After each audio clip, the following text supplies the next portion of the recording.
বর্ষাকাল সত্যিই মনে জাগিয়ে তোলে নানান স্মৃতি।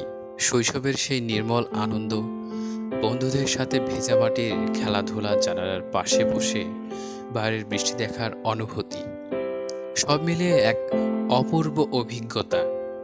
বাইরে ঝমঝম বৃষ্টি শুরু হলেই মনে হতো আজ স্কুলে যাওয়ার হাত থেকে রেহাই পেয়ে গেলাম।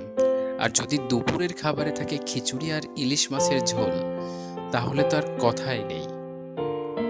বৃষ্টির দিন আর মজাদার খাবার, এই মিলিয়ে আনন্দের জন্য অধীর আগ্রহে অপেক্ষা করা হতো। সে ছিল এক রঙিন সময়। তথাকথিত ব্যস্ততার জীবন তখনও আমাদের ছুঁয়ে যায়নি। সারাদিন ঘোরাঘুরি, খেলাধুলা, বন্ধুদের সাথে আড্ডা, বৃষ্টির দিনগুলো ছিল আনন্দের উৎসব। আজকে যানজটময় জীবনে বৃষ্টি এলেও সেই আনন্দ আর নেই। ছুটি নেই, কাজের চাপ, বৃষ্টির দিনগুলো এখন ব্যস্ততায় ভরা। তবুও বর্ষাকালের স্মৃতিগুলো মনে থেকে যাবে আজীবন। শৈশবের সেই স্মৃতি, নির্মল আনন্দ, বন্ধুদের সাথে কাটানোর সময়, সব মিলে এক অমূল্য সম্পদ। বর্ষাকাল শুধু ঋতু নয়, এটি আবেগ, স্মৃতি এবং অনুভূতি এক অপূর্ব মেলবন্ধন।